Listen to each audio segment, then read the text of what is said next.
My parents said it again tonight. You're too small to handle real responsibilities. They didn't even whisper it.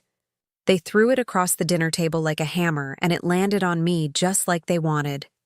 Before we begin, drop a comment and tell us where are you from and from which city you're watching our videos. And after watching the whole video, don't forget to tell us, what would you do in this situation? Be honest. Tell me in the comments below. We read every comment. Let's begin. I sat there, quiet, because what was the point? My dad's voice was sharp, like he wanted to break something in me. My mom didn't even bother hiding her smirk. She added, "You've always been delicate, Avery. Fragile. You don't need to carry heavy burdens. It's not who you are. Do you know what it feels like to have the people who raised you call you weak? Not once, not twice, but your whole life." I gripped my wine glass so tightly I thought it would shatter. But I didn't argue. I didn't defend myself.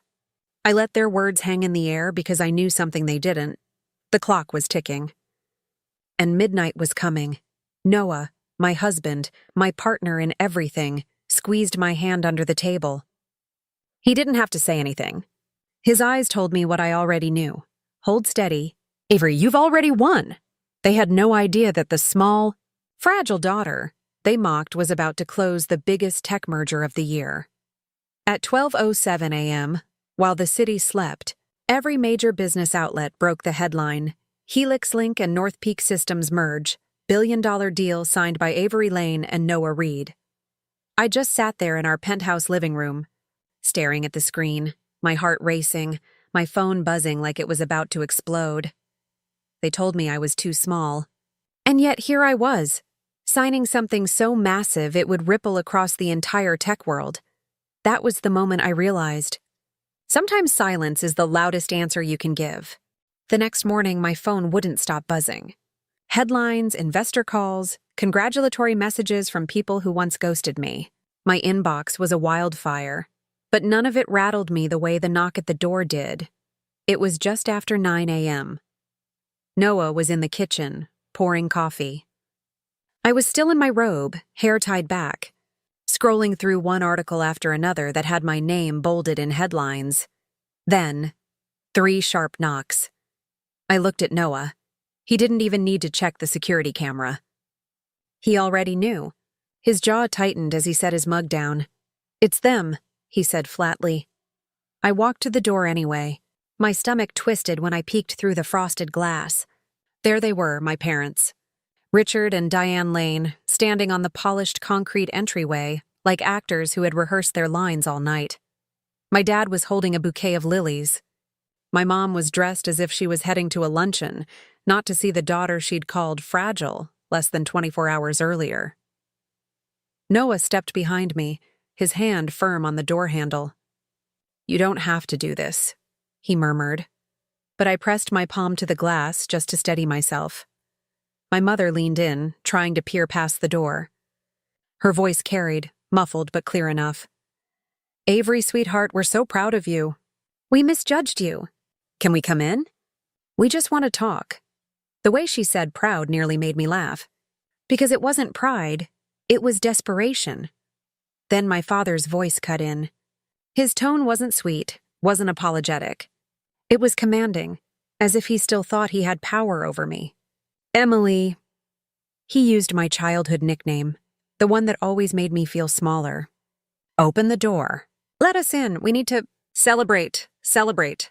That was the word he chose. Not apologize, not listen. Celebrate. I felt Noah's grip tighten on the handle, not to open it, but to make sure it stayed shut. He looked at me, waiting for my call. His eyes were calm, steady, reminding me that this choice wasn't about them. It was about me. And for the first time in years, I wasn't the little girl begging for their approval. I was the woman who had signed a billion-dollar deal. I took a breath, my voice steady. "Noah, keep the door closed." Through the glass, I watched my father's expression shift. His jaw twitched. He wasn't used to being denied. He spoke louder now, trying to make his voice sound warm but failing. "Avery, listen. We were wrong. You've proven yourself. You're not small. You're not fragile. you've shown us you can handle real responsibilities. So, let's put everything behind us. We're family. Family. The word rolled around in my head like a cruel joke.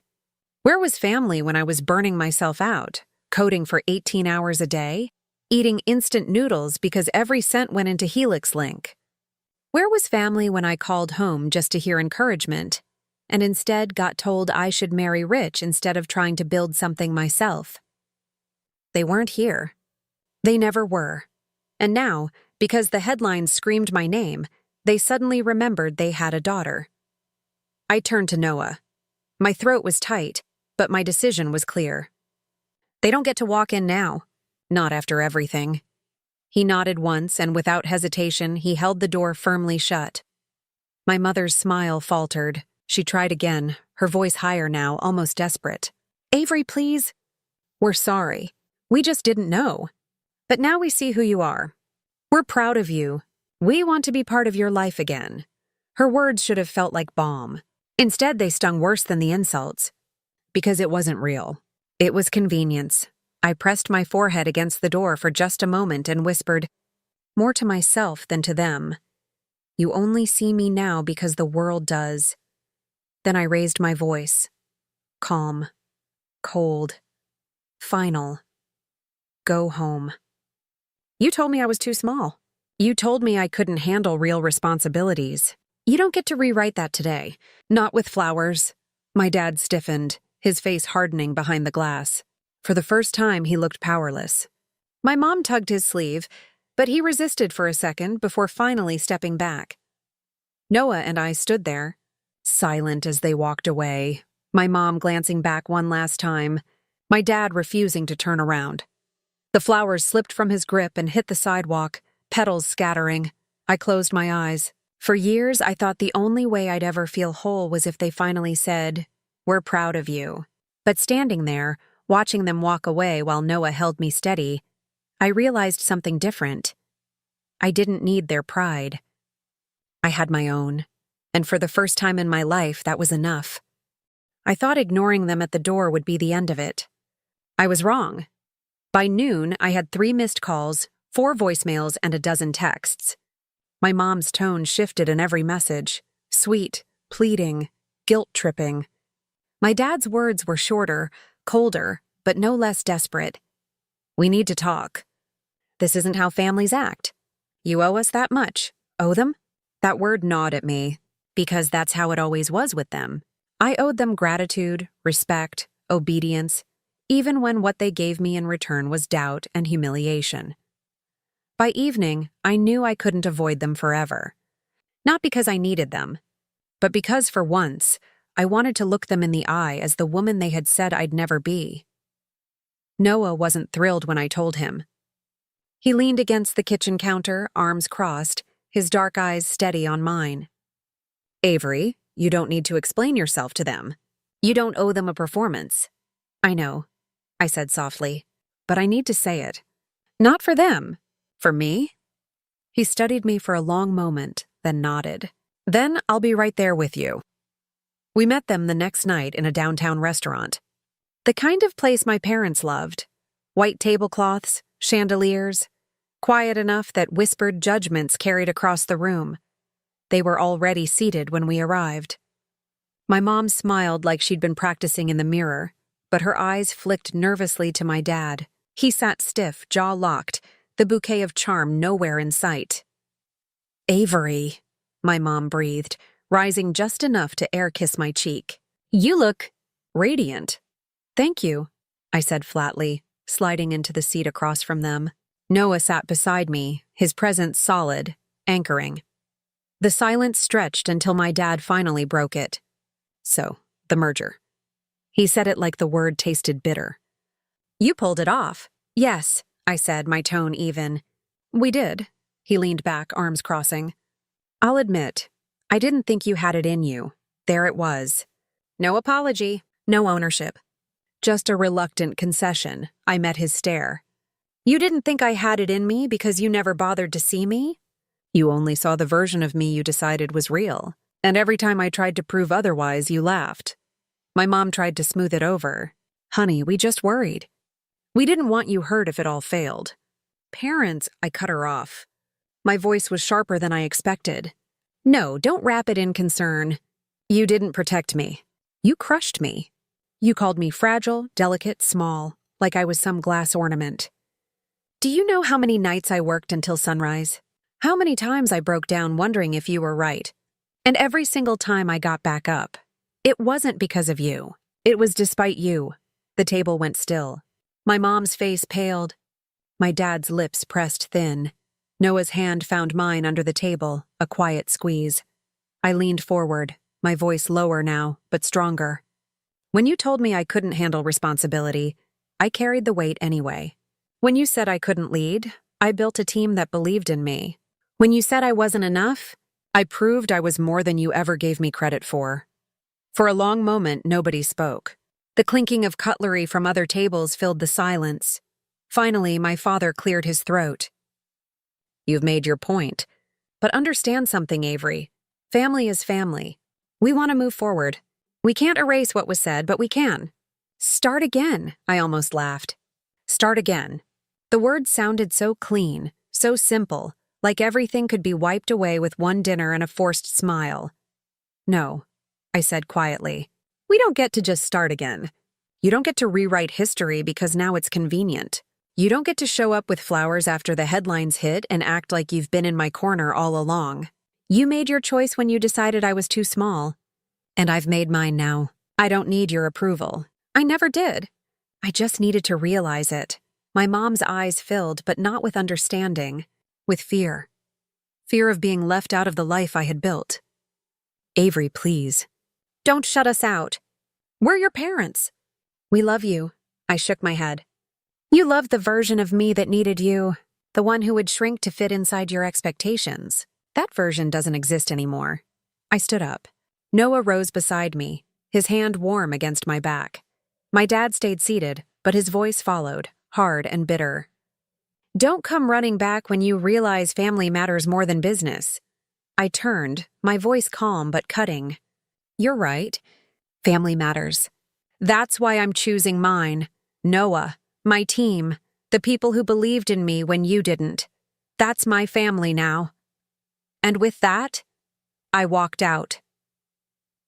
The cool night air hit me like a release.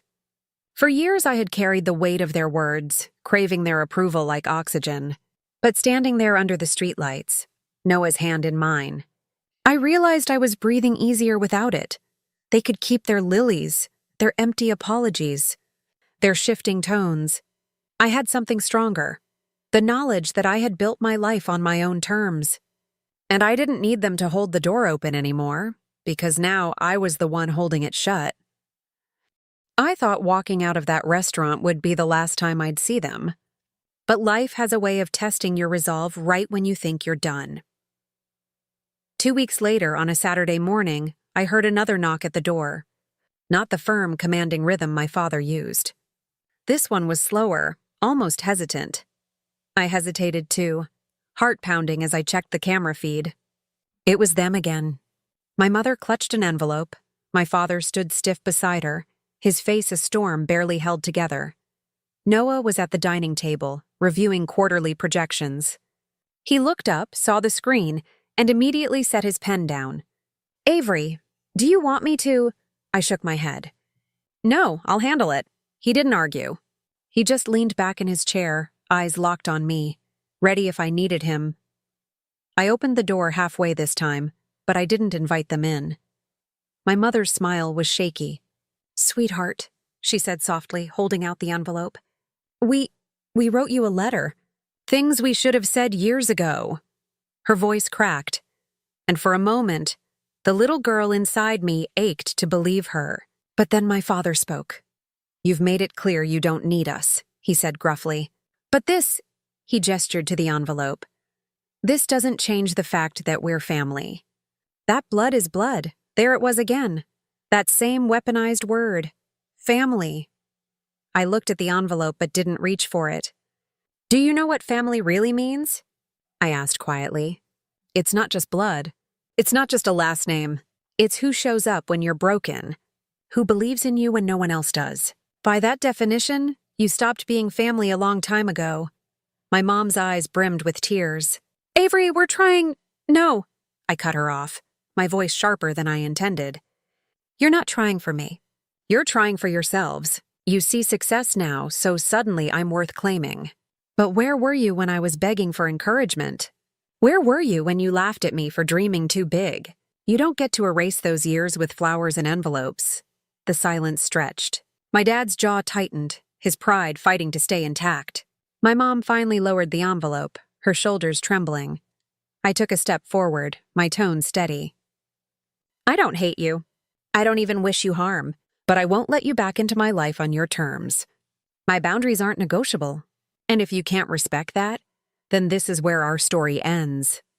For the first time, my father had nothing to say. He just looked at me, his eyes a mix of regret and stubbornness, then turned away. My mother lingered a second longer, her lips parting like she wanted to beg one more time, but she didn't. They walked down the path slowly, the envelope still in her hands. I closed the door. This time there was no shaking in my chest. No longing. Just relief. Noah stood and walked over, wrapping his arms around me. You did it, he whispered. You finally said everything you needed to say. I leaned into him, letting the weight fall off my shoulders. I didn't do it for them, I said. I did it for me, he smiled, pressing a kiss to my temple. Exactly. And that's why it matters. That night, as the city lights blinked through our windows, I sat on the balcony with my laptop open. Another headline had just dropped. Carter Reed merger sparks new era in tech industry, led by Avery Lane. I stared at my name glowing on the screen. Not their name, mine. And for the first time in my life, I didn't need anyone else to tell me I was enough. I already knew.